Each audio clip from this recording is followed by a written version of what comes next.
한국시설원의 ICT 융복합 협동조합 김태환입니다.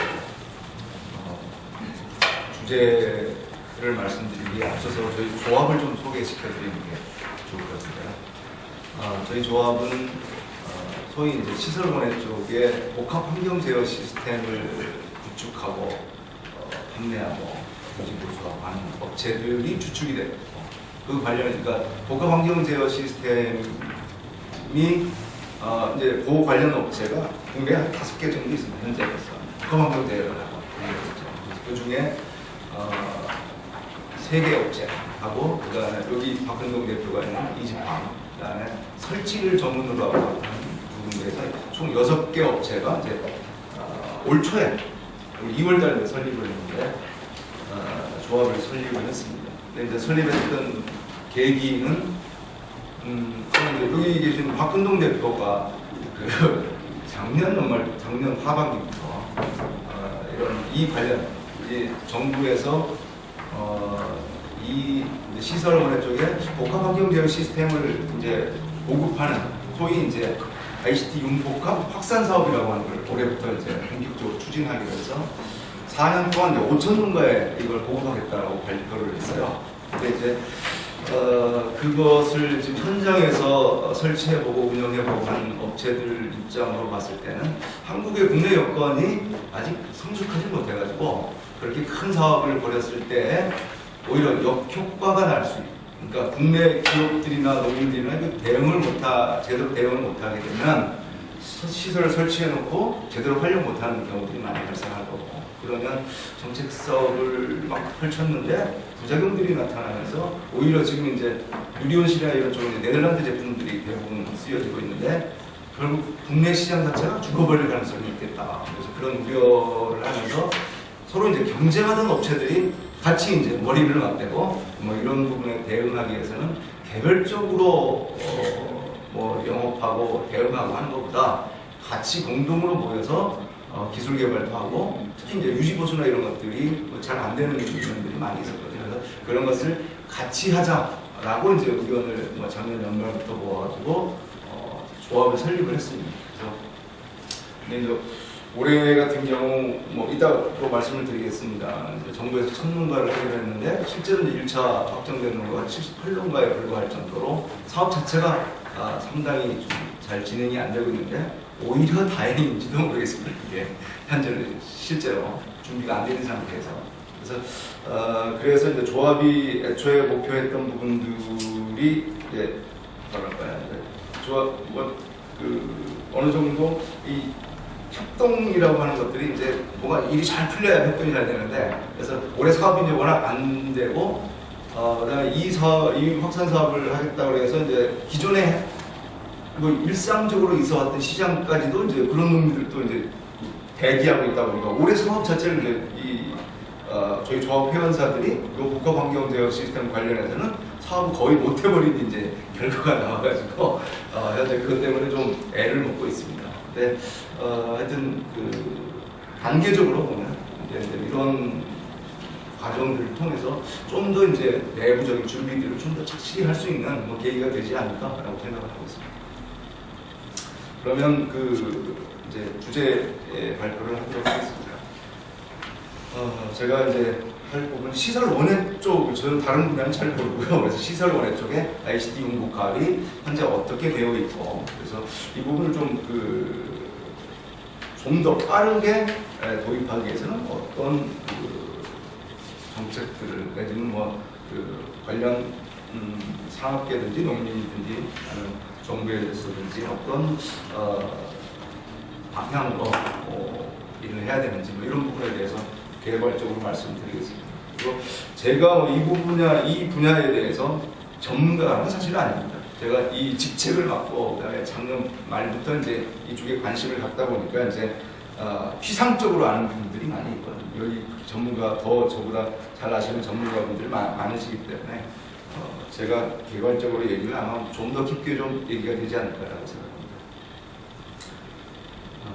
얘기 순서는 이제 시설원의 농업에 대해서 개괄적으로 간단하게 IT적 시각에서 좀 얘기를 해보고, 그다음에 시설원의 쪽에 ICT 융복합이 어떻게 진행되어 왔는지 이 부분하고, 그다음에 이걸 촉진시키기 위한 과제가 무엇인지 그런 순으로 말씀드리겠습니다.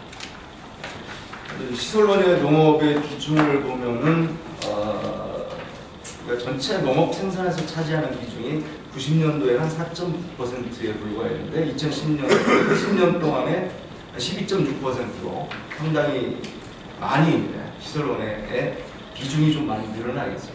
근데 이제 그 중에서도 시설 채소의 비중은 이게 상당히 한 3.8%에서 11% 정도 될 정도로 상당히 이제 많이 늘었습니다. 시설 화해 쪽은 거의 그 금액면으로는 한 4배 정도 늦긴 했지만 비중면에서 보면 거의 제자리로 2% 미만대로 제자리 걸음을 하고 있는데 이 부분은 화해 쪽이 워낙 이제 난을 보내라 말아라 이런 규제 정책들 이런 것들이 하도 많았고 그다음에 IMF 이후에 화해 쪽 산업 소비 이게 거의 정체되어 있다시피 하면서 이제 화해 쪽 산업이 상당히 어려운 것 같습니다. 그리고 최근 들어서는 이제 수출도 잘 안 되고 이런 대부분 화해 농사 지으시는 분들이 아주 어려움을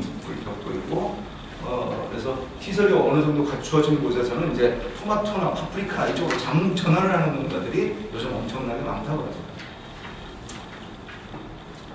하죠. 시설 채소 온실의 이제 형태별로 살펴보니까 이건 이제 농림부의 시설 채소 온실 현황이라는 자료에서 가져오는데요. 비닐 단동형 온실, 터널 비슷한 단동형 온실이 88.3%고 연동이 한 10.9% 정도 됩니다. 대부분이 비닐 단동 온실 형태를 가지고 있고요.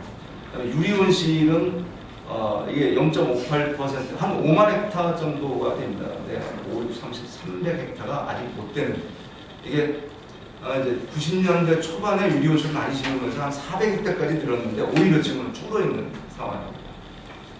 그리고 경질 온실이라고 해서 이제 유리는 아니고 비닐도 아니고 좀 딱딱한 판으로 해서 이렇게 하는 경질 온실이 0.19% 정도 돼서 대부분이 이제 비닐 온실이 90%를 넘습니다. 그리고 내부 이제 시설들을 보면 양액 재배를 하고 있는 온실이 6.4%.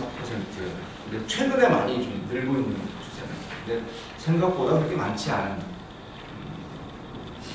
면적을 차지하고 있고 관수 시설 내부에서 이제 그 물을 주는 부분들을 관수 시설을 갖춘 거 이게 66.8% 3분의 2 정도가 됩니다. 그리고 가온을 하고 있는 온실이 35.2%로 한 3분의 1밖에 안 돼요. 그러니까 대부분 가온을 안 하고 그냥 그러니까 그냥 비 피하는 비가리 이런 수준의 농사를 떠나고 겨울철이나 이럴 때는 이제 농사를 안 짓고 이렇게 하는 경우들이 거의 3분의 2나 된다고 합니다. 그래서 이런 부분들이 이제 현실인데 이걸 다른 나라하고 좀 비교를 해보면 이제 우리나라 재배 면적은 5만 1,000헥타 정도로 돼서 중국 다음으로 세계에서 2위입니다. 시설 재배 면적 자체가 아주 많은 편인데 네덜란드는 시설 원자로 유명하지만 10,000헥타가 채 못 되는 이 정도니까 우리가 시설 재배 면적이 엄청나게 많은 것 같아요. 중국이 한 150만 헥타 정도 된다고 그러는데 중국 다음으로 276만 원 나와 있거든요. 왜 이렇게 많습니까?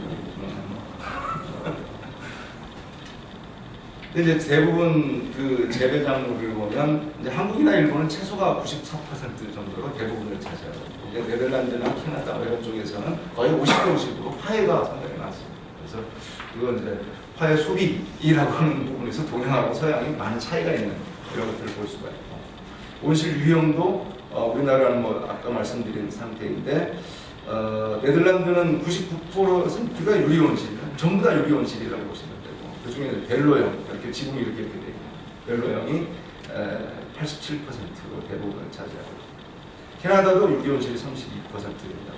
플라스틱 온실이라고 하는 비닐 온실을 얘기하는 겁니다. 근데 일본도 유리 온실이 4.2%로 적은 편이긴 한데 철골 온실이 20%입니다. 철골이라고 대부분 비닐하고 저는 파이프형 온실이지 않습니까? 근데 철골이면 상당히 이제 규모가 크고 높고 이렇게 한 철골 온실이 20% 정도 돼가지고 뭐 현대화된 시설이 어느 정도 있는 편이죠. 그러니까 한국이 가장 시설이 낙후되어 있다 뭐 이렇게 보시면 될 것 같습니다. 그래서 생산성들을 비교해봐도 네덜란드와 한국을 비교해보면 이거 이제 제곱미터당 킬로그램 뭐 이런 걸로 본 건데 가장 근접한 게 장미로 3.1배 그리고 뭐 오이 같은 경우 8.1배까지 격차가 엄청나게 심합니다. 생각했던 것보다 엄청나게 심한데 이건 이제 평균을 따지니까 사실 비닐하우스 단독형 온실이 대부분이기 때문에 그 평균을 따지니까 뭐 이 정도 되는데 실제 유리온실 내에서도 네덜란드와 한국의 생산성 차이가 한 30% 정도는 난다고 합니다. 이게 세세한 기술적인 측면들, 그다음 환경에 대한 제어들을 정확히 하는 그리고 그다음에 네덜란드는 특히 이제 뭐 수량으로 승부하는 나라라고 합니다. 수량으로 승부하는 품질보다. 그래서 그 부분이 이제 한국하고 좀 차이가 있어서 이런 그 수량적인 측면에서 엄청난 차이가 있고. 그다음에 유리온실이라고 하는 재배 기술 부분에 있어서도 한국이 아직 뭐 구조는 똑같은 걸 갖다 놨다 하더라도 제대로 좀 못 따라가고 있는 이런 게 현실인 것 같습니다. 그럼 이제 그 ICT 도입과 관련해서 좀 말씀을 드리겠습니다. 이제 국내 뭐 ICT가 처음 도입된 게 이제 유리온실 때문입니다. 문민정부가 들어서면서 이제 유활협상이 막바지 타결 시점에 오고 그래서 당시 이제 농경원 먼저 하시던 허신행 장관님이 농림부 장관으로 되면서 기술 농업을 아주 주창을 하셨잖아요. 그래서 첨단 온실을 줘야 된다. 그래서 네덜란드의 벤로용 온실이나 와이드 스판형 넓은 지붕 뭐 이런 두 가지 형태가 있었는데 뭐 그런 그 유리온실을 직접 도입하는 그래서 그 관련 지원 사업을 한 90년대 자료를 보니까 98년도까지는 뭐 거의 첫 해는 60%를 보조해주고 40%를 융자해주고 이렇게 처음에 시작했더라고요. 그러다가 그 다음부터는 이제 자부담을 한 10%부터 나중에는 20%까지 하는 식으로 되긴 했는데 하여간 98년 정도까지면 유리온실에 대한 지원들을 아주 대폭적으로 해줬습니다. 그래서 보조 융자 합쳐서 적어도 80%는 그 지원을 해서 유리온실을 짓는 뭐 이런 사업을 했는데 그때 당시에 통계를 보니까 300헥타까지 91년도에 처음 시작을 해가지고 98년까지 300헥타를 지었더라고요. 그러니까 지금 있는 유리온실보다 오히려 그때가 더 많아요. 그 정도로 이제 유리온실에 집중을 해서 지원을 했는데, 근데 이제 IMF가 97년에 나오고 그러면서 98년부터 경영난들 대부분이 아마 경영난을 많이 겪으면서 뭐 도산하는 것도 많고, 그래서 아마 주인이 거의 바뀌었을 거예요. 예를 들어서 이제 포항제 당시 이제 포스코 포항제철도 광양에 유리온실을 지었어요. 그러니까 포스코에서 자기 이제 유리온실 철골 구조로 다 되어 있잖아요. 그러니까 이제 유리온실로 다 가게 되면 자기들이 철골하고 연관성이 있으니까 그걸 한번 사업을 해보자 그래서 시범 사업을 했었는데 몇 년 하다가 포기하고 농촌공사에 넘겨줬죠. 농촌공사에서 직영을 몇 년 하다가 이제 98년인가 9년 이후에 이제 다시 민영화를 시킨 것 같은데 하여간 대부분의 여기는 AT센터도 저 음성인가 여기에 오이 농사 짓는 유리온실을 만들게 됐었어요. 근데 당시에 대부분 이제 품목들이 토마토, 오이, 그다음에 육묘장 뭐 이런 것들이 많이 있었는데 당시에 어떤 그러니까 투자비 대비해가지고 수익을 낼 수 있는 구조가 별로 아니었던 거죠. 그랬다가 IMF가 딱 나오면서 농산물 가격은 폭락하고 기름 가격은 엄청나게 올라가고 막 이러면서 환율이 엄청나게 올라가가지고 그러면서 이제 유리온실의 농가들이 대부분 이제 그때 도산해버리고 이런 하여튼 아픈 기억들이 있는 것 같습니다. 근데 이제 그 유리온실이 실패한 것들은 뭐 이제 그러니까 시설은 잘 지어놨는데 그걸 운영할 만한 내부의 이제 기술력이나 경영 능력 뭐 이런 부분에서 상당히 좀 떨어져 있었고, 시설 투자비가 그때 당시 투자비로 한 평당 30만 원 정도, 이 정도 됐었어요. 지금 뭐 가치로 보면 지금은 이제 표준 단가가 유료시 100만 원 이렇게 돼 있거든요.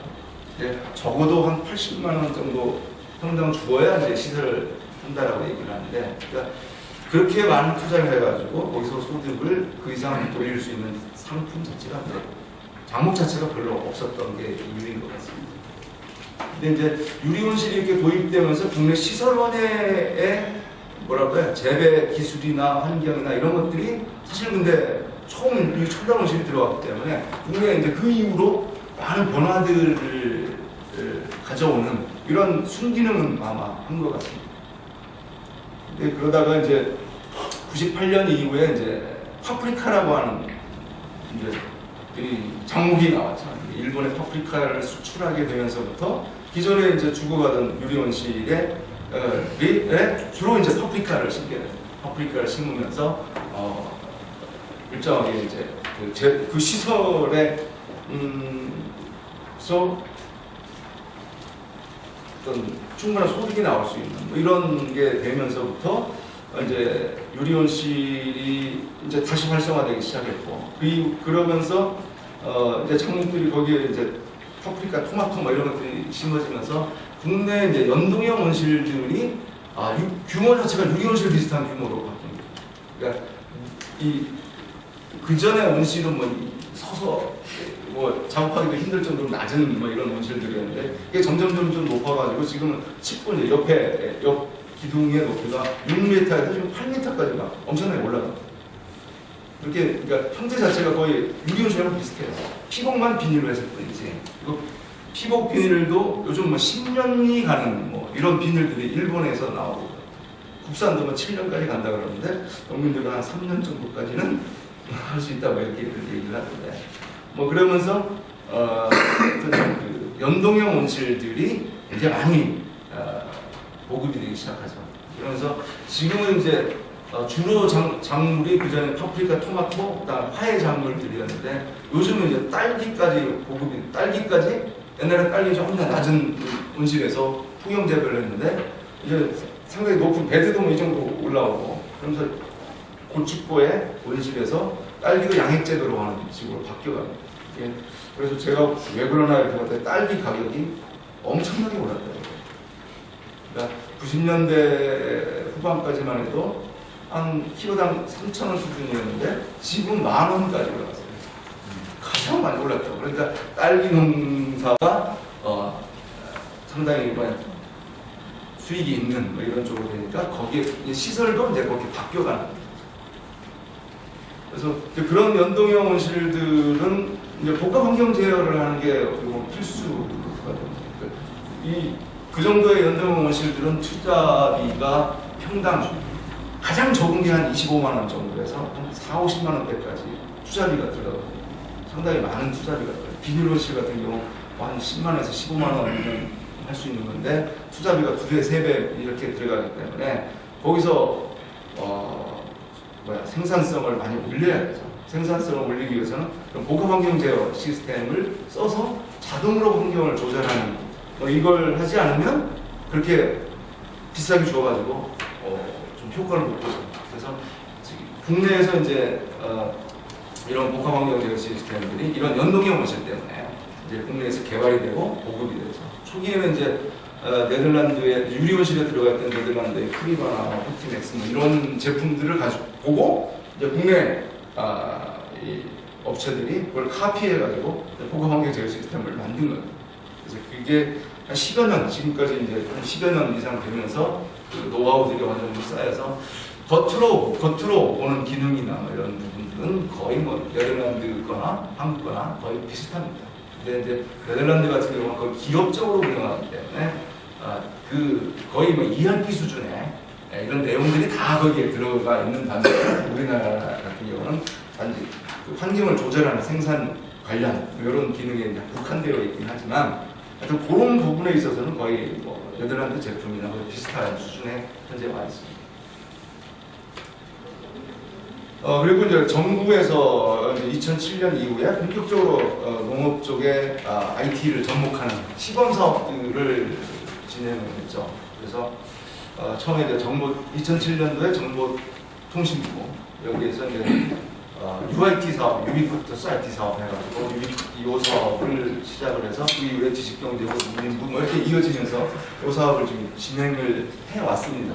그래서 요 사업을 해서 온실 관련해서도 뭐 지자체별로 뭐 편차는 있긴 하지만 다양한 사업들을 해서 140개 정도 농가에 복합환경제어 시스템을 설치한 걸로 이렇게 알고 있고요. 근데 이제 다양한 뒤에도 사업 추진 내용들을 보면 뭐 전라남도, 고양시, 경기도, 전라남도, 충청남도, 뭐 경상남도 뭐 이런 식으로 다양하게 사업들을 진행을 했습니다. 이름들은 조금씩 틀리지만 내용은 다 똑같은 내용입니다. 그러니까 그래서 그 사업들을 해서 뭐 이게 시범 사업들이었는데 대부분이. 그러니까 경상남도에서는 이제 주로 이제 파프리카 농가를 대상으로 해서 이런 복합환경 시스템 사업을 했는데 이제 현장에 저는 센서들을 다 집어넣고 그다음에 그 센서값에 의해서 각종 구동 장치들을 이제 제어하는 뭐 이런 시스템인데 여기에 플러스 이제 데이터베이스를 구축해가지고 그런 각각의 농장에서 돌아가고 있는 것들을 모니터링하고 그 결과치들을 가지고 이후에 농가에 뭐 그 컨설팅이나 할 수 있는 뭐 이런 자료로 활용하기 위해서 피드백을 한다라는 이제 목적으로 각 지자체마다 이제 이런 DB들을 다 구축합니다. 그래서 전라남도도 마찬가지고 경기도도 마찬가지고 그런 사업들을 쭉 진행을 했는데 실제로 그 단위 사업 부분에 있어서는 상당히 효과가 있는 걸로 나타났지만 이후에 이제 이게 단발 사업 1년 딱 지원해주고 그다음부터 지원을 안 해주니까 이게 뭐 고장나면 수리도 제대로 안 되고 그러니까 설치했던 업체들이 전부 다 IT 회사 대부분이 IT 회사들이고 그래서 이거 단발성 사업들로 끝나죠.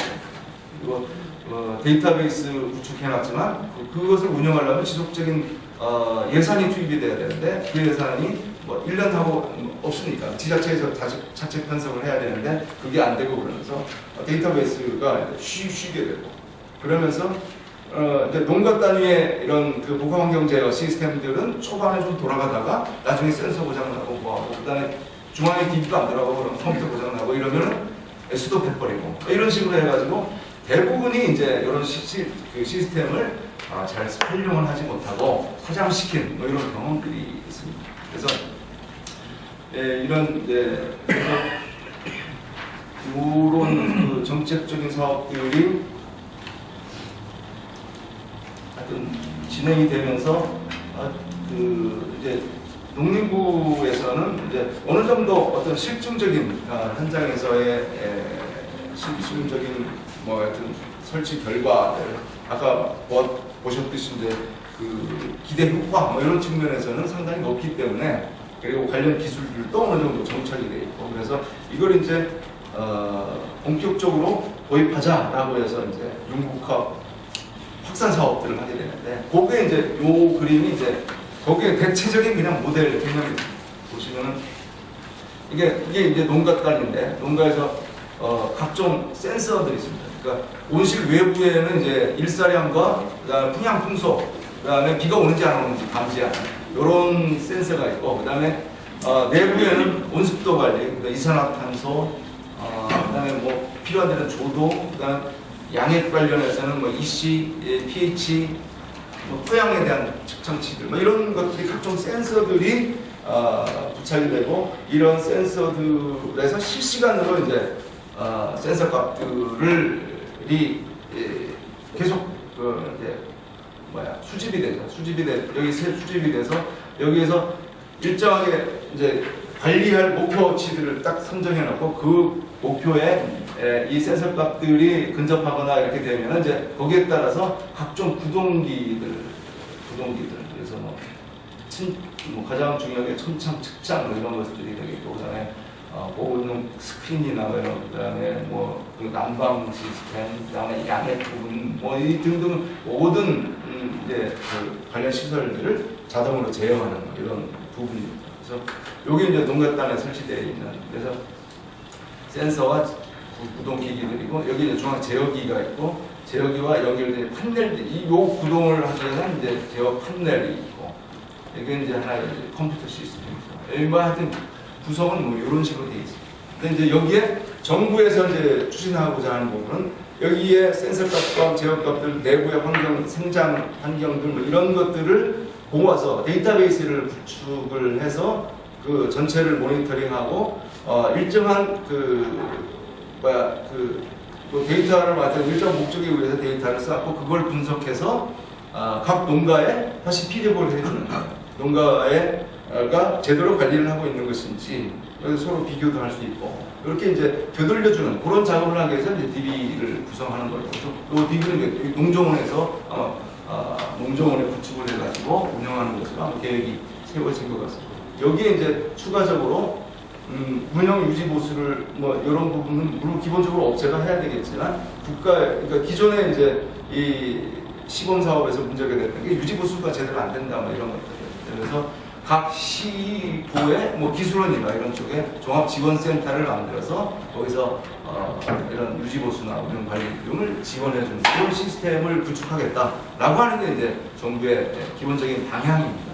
그래서 이런 방향에 따라 가지고 이제 그 사업을 하고 있는데 그 부분은 좀 말씀드리고 김홍상 박사님 금방 오셨기 때문에 김홍상 박사님 한 것을 저희가 또 지난번에 복합환경제어 시스템을 이제 쓰고 있는 농가들이 과연 효과를 얼마나 보느냐 이런 것들을 이제 조사를 하는데 토탈 샘플이 내가 이제 35개 농가 복합환경제어 시스템을 쓰는 농가예요. 그 중에 이제 4년 이상 쓴 농가하고 이제 3년 밑으로 쓴 농가들하고 이걸 나눠보니까 좀 차이들이 좀 많이 있더라고요. 그래서 실제 이제 편의성이 증대됐다든가 요 설문은 몇 %가 증가 내지 감소했느냐라고 하는 물음입니다. 뭐 샘플 중에 40%가 이렇게 했다는 얘기가 아니고 그래서 그 평균을 내는 건데 4년 이상 쓰신 분들은 뭐 한 55% 정도로 편의성이 증대됐다라고 대답을 합니다. 그래서 편의성, 노동시간 단축도 30% 가까이 단축이 된 것 같다. 뭐 이런 답변들을 했습니다. 그래서 편의성과 노동시간 단축 등 이제 아주 편하게 농사짓는 부분에 있어서는 상당히 높은 효과를 거두고 있는 걸로 나타나고 있고요. 그다음에 품질 향상이나 생산성 향상 등과 같은 실제적인 효과들, 이런 실제적인 효과들도 20% 내외에 효과들을 거두고 있는 걸로 실제 농가들이 그렇게 자기가 실제 하고 있는 농가들이 대답을 한 거기 때문에 그래서 상당히 큰 효과가 돼요. 그러니까 생산성이 20% 향상이 됐다라고 하면 아마 그 이윤율이나 이런 걸로 봐가지고 몇 값짜리 아마 올라갈 정도로 상당히 큰 효과가 있다라고 하는 게 이제 실증이 돼 있는 거죠. 그리고 지금 사용 연수에 따라 가지고 이 차이들이 그래도 유의미하게 전부 다 나오고 있는 부분들은 복합환경제어 시스템을 그냥 설치해가지고 뭐 첫 해부터 제대로 쓰는 농가들은 사실 별로 없다고 해요. 그러니까 이게 온실 환경에 따라 가지고 이 어느 값을 설정해 놓고 이걸 해야 될지 이런 부분들이 많은 이제 시행착오나 이런 것들을 겪으면서 이제 자기 농장 구조에 맞는 그리고 자기가 생산하고자 하는 목표치를 뭐 수량을 올릴 것인지 몇 월 달에 뭘 할 것인지 뭐 이런 것들의 세세한 경영 계획을 가지고 이제 복합환경 제어 시스템을 활용하는 이런 부분에 있어서는 상당히 좀 숙련이 필요한 그래서 경과 기관들이 필요하다라고 하는 것들이 뭐 이걸 쓰고 있는 농민들이 뭐 다 그렇게 얘기를 하고 있고 실제적인 설문 결과에서도 그런 차이가 나오는 걸로 나타났습니다. 그래서 아까 이제 그 중복합 확산 사업을 이제 올해부터 추진을 하고 있다고 말씀을 드렸는데 이제 올해 하고 있는 게 이제 스마트 온실 아까 시설원의 쪽과 그다음에 과수 쪽 과수는 이제 노지에서 재배하는 과수에 관수 시설이나 뭐 이런 것들 병해충 관리 모니터링 뭐 이런 부분들을 하는 사업들이고 그다음에 양도 쪽에 양도는 상당히 양돈의 규모가 큰 농가들은 대부분 덴마크나 네덜란드산 자동화된 모든 제품들을 가져다가 사실 설치해서 쓰고 있습니다. 근데 이 부분에서 이제 국내 기술 뭐 이런 부분들이 이제 막 개발되고 그러면서 이제 국내 기술로 접목하는 그런 사업들을 해서 이제 올해는 이제 이번 세 가지로 해서 확산 사업을 진행을 하고 있고요. 지원 조건들을 보면 시설원회 같은 경우는 이제 2017년까지 5천 농가를 하기로 되어 있는데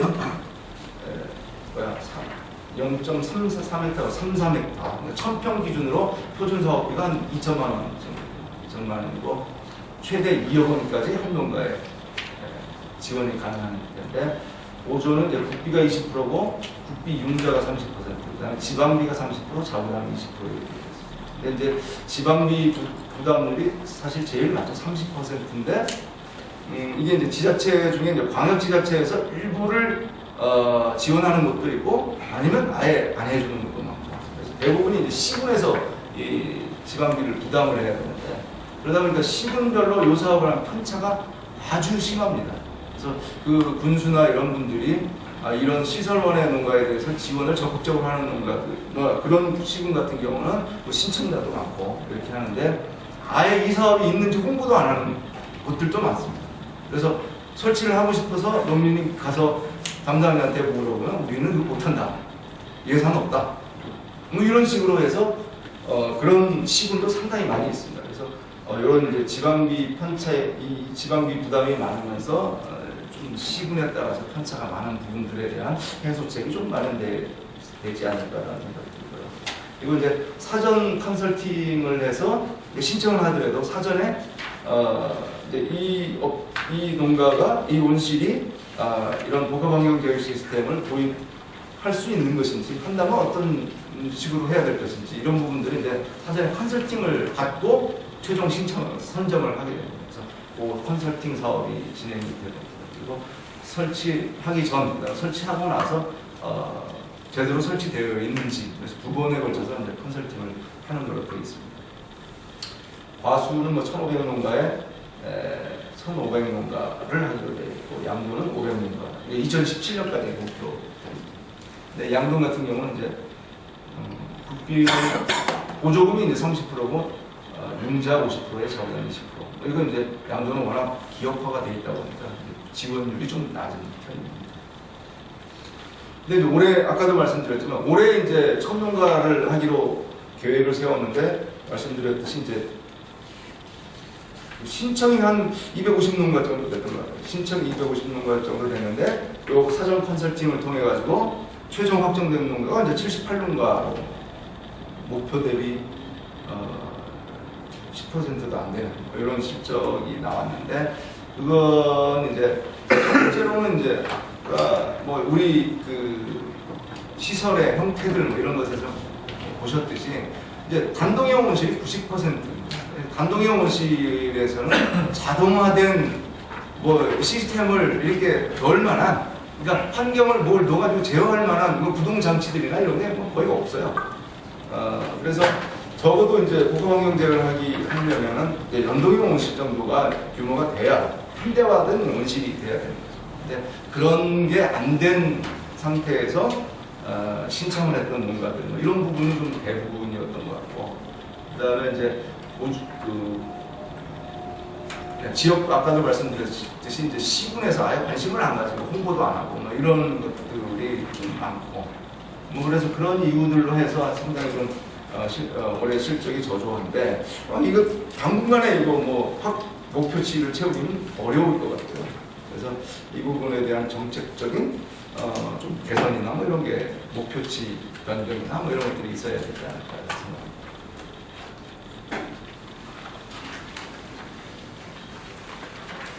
그럼 이제 그 제어 시스템 관련해서 제어 시스템은 이제 구분을 해보면요, 이제 복합환경 제어 시스템이 있고 단순 온오프 시스템, 그다음에 양액재배 시스템, 요것은 이제 별도로 복합환경과 별도로 양액 시스템은 또 그 관련 제어 시스템이 되어 있는 게 대부분입니다.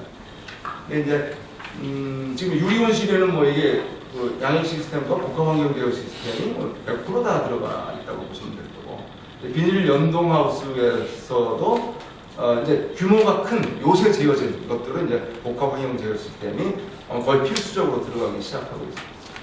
근데 이제 이 유리온실이나 이 그것도 연동도 뭐 단순 연동이 아니고 현대화된 시설로서 연동 이 정도 돼야 제어를 제대로 할 수 있는 뭐 이런 시설이 되겠죠.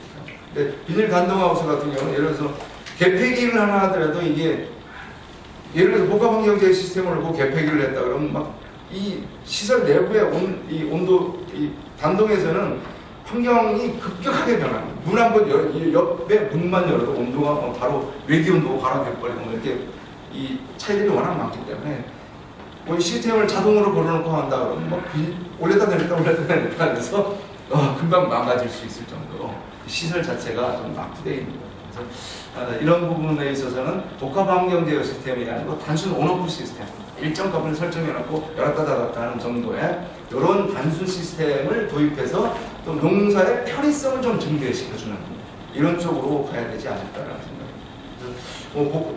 근데 올해 정책 사업에서는 이제 사업이 복합환경제어 시스템을 설치하는 거로 올해는 사업이 아예 설계되어 있어요. 그래서 내년도에는 아마도 뭐 이 복합환경제어 시스템에 가지고 시장이 뭐 100개도 나올 수도 없기 때문에 단동형 온실의 편의성 증대를 위한 단순 온오프 시스템 이것을 이제 구분 지어가지고 아예 사업을 구분 지어가지고 진행해야 되지 않을까라는 생각을 해봅니다. 그래서 복합환경제어 시스템은 이제 우리나라 부분에 있어서는 이제 세밀 모델링이나 정밀 제어 이 부분까지 이제 가져야 되는데 아직까지 이제 그 부분까지는 잘 못 가 있는 상태입니다. 그래서 이런 부분에 있어서 연구 뭐 이런 것들을 좀 더 해서 복합환경제어 시스템에 이런 소프트웨어를 탑재할 수 있는 이런 방향으로 지금 현재 이제 연구 사업들이 지금 진행되고 있습니다.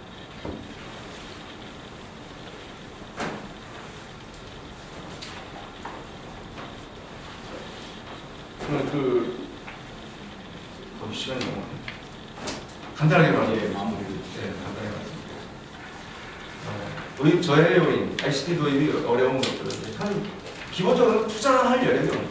그러니까 시설 현대화돼야 ICT가 도입되는데 그 부분에 있어서 기본적인 한계가 있다. 특히 이제 네덜란드 유리온실 뭐 이런 거 기본이 한 20헥타 정도 된다고 합니다. 온실 하나에. 그럼 거의 투자비가 뭐 100만 원씩 하면 이상 원래 한 600억 정도 되면 엄청난 투자비가 필요합니다. 국내에서도 유리온실 하나 100만 원씩 들어가면 그 만평하면 60억 원이거든요. 그러니까 그 정도 투자를 할 수 있는 농민이 없는 거죠, 진짜로. 그래서 이 부분은 앞으로도 이제 규모화라고 하는 부분에 있어서 어차피 이제 어느 정도는 규모화가 진행이 돼야 되고 시설 현대화가 필수적으로 진행이 돼야 될 텐데 그렇게 될 경우 농민 단독으로 안 되기 때문에 농민의 조직화를 어떻게 할 것인지, 그다음에 기업이 여기 이제 막 이제 진출을 하고 있지 않습니까? 그럼 그 부분에 대해서 어떤 방침을 가질 것인지 이런 것에 대한 아주 현실적인 이제 이슈들이 곧 등장하지 않을까라고 생각합니다. 그리고 산업계획적 측면에서 보면 워낙 시설원의 기자재 시장 자체는 뭐 연간 1조 5천억 정도 되는 큰 시장이긴 한데 워낙 소량 다품목들이 엄청나게 다품목이고 그래서 시장 자체가 규모가 작고 품목별로 보면 전문 업체가 아주 영세한 규모로 되어 있습니다. 그래서 기술 개발이나 AS 뭐 이런 부분들이 좀 곤란한 이런 부분입니다. 이게 이제 우리나라 같은 경우 온실 뭐 표준 모델을 해가지고 농진청에서 제시는 하고 있지만 표준 모델 자체도 막 30몇 가지나 가요. 엄청나게 많을 뿐더러 그대로 짓는 놈은 하나도 없어요. 지역마다 다 다르게 짓고 그러니까 시설은 천차만별이다 보니까 여기에 들어가는 기자재 뭐 이런 부분들도 표준화를 하기가 좀 상당히 곤란한 이런 한계들이 있는 것 같습니다. 그리고 정책적 측면에서도 그러니까 2007년 이후에 여러 가지 다양한 사업들을 해서 현장에 접목시키는 사업들을 했는데 이게 그러니까 산업과 분리된 기술적 접근, 그러니까 IT 쪽에서 접근하다 보니까 현장에서 필요한 게 아니고 IT를 어떻게 접목할까라고 하는 그런 관점에서 좀 진행을 하다 보니까 여러 가지 부작용들이 좀 나왔던 것 같아요. 사업이 단발적으로 되면서 성과가 누적이 안 됐고, 그다음에 이 환경제어라고 하는 것은 원예 쪽과 IT 쪽이 아주 긴밀히 협력을 해야 되는데 예를 들어 농촌진흥청 같은 경우 원예 특작공무원과 과학기술과학원인가 서로 소통이 잘 안 되는 것 같아요. 각각의 데이터들, 연구 실적들은 엄청나게 페이퍼도 많고 한데 이런 게 실제 복합환경제휴 시스템에 다 녹아서 들어가줘야 되는데 이제 그런 부분에서는 상당히 좀 이런 협력적 관계가 좀 문제가 있을 겁니다. 그래서 활성화를 위해서는 먼저 이제 농민들이 사실 IT를 도입한다고 하는 게 여러 가지로 좀 쉽지는 않습니다. 노령화되어 있기도 하고. 근데 기본적으로는 그러니까 우리나라 사람들은 이제 성공 모델 어디 보면은 그거 따라하는 거 아주 잘해요. 그래서 지금 뭐 농림부에서 교육농장도 지정해놓고 했는데 실제로 제대로 이제 이게 활용은 전혀 안 되고 있는데 그래서 성공 모델들을 지역별, 품목별로 몇 개씩 만들어서 여기에서 좀 전파할 수 있도록 뭐 이런 시스템을 빨리 좀 만드는 게 필요하지 않을까라는 생각이 듭니다. 그다음에 IT 쪽에 대한 선도 진입론과 보조율을 좀 높여주는 게 필요하지 않느냐. 주저하는 경우가 많거든요. 효과가 있을까 없을까 뭐 이런 부분에서도 주저하는 부분도 있고 그래서 IT 참조 뭐 이거 아주 강조를 하고 있는 마당에 뭐 좀만 포장하면 보조율을 좀 높여가지고 확 좀 도입할 수 있도록 적극적으로 이런 것도 가능하지 않을까라는 생각이고 그다음에 기본적으로는 아까 조직화라고 하는 부분에 대해서 고민해야 되지 않을까라는 생각입니다.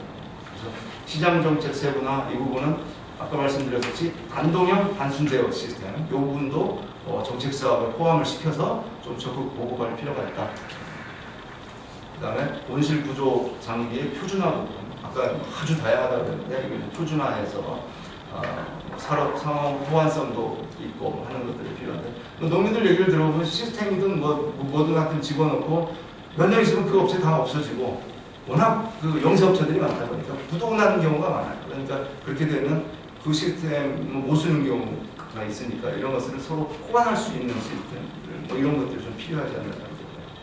그다음에 업계 부분에서도 지금 다양한 시설원에 관련해서 아주 분야가 다양합니다. 그래서 그 다양한 것들이 다 전부 다 좀 융합이 돼서 좀 뭔가 시너지를 낼 수 있도록 하기 위해서 요 업체들 간의 협업 관계들 뭐 이런 부분, 그러니까 전문화와 협업 뭐 이런 것들이 좀 제대로 되어야 되지 않을까라는 거죠. 그다음에 정책적인 측면에서도 뭐 이제 ICT라고 하는 것은 우리가 뭐 선택해야 될 게 아니고 어차피 이제 필수 과제죠. 특히 이제 중국과 FTA가 체결되면서 농산물, 특히 이제 시설원의 신선 채소나 과채류들 시장이 아주 불안해질 가능성이 있죠. 그래서 그 부분에서 이제 경쟁력을 갖기 위해서는 시설 같은 시설 현대화 뭐 이게 필수적이고 여기에 따른 IT 기술들이 녹아 들어가야 되는 게 아주 필수적이라고 볼 수가 있거든요. 그래서 그 부분을 중심으로 해서 그러니까 ICT라고 하는 게 지금도 뭐 정보 담당관실, 농림부의 정보 담당관실, 지원부서 뭐 이런 식으로 돼 있는데 뭐 정보 담당관실을 좀 격상을 시켜가지고 모든 부분에 ICT를 도입한다. 뭐 지금 뭐 현재 정부에서 그걸 하기는 제일 아마 쉬울 것 같은데 그래서 IT 부서의 위상과 역량 문제를 좀 대폭 강화시키는 뭐 이런 게 좀 지금 시점에서 아주 좋지 않을까라는 생각입니다. 이상으로 마치겠습니다. 이제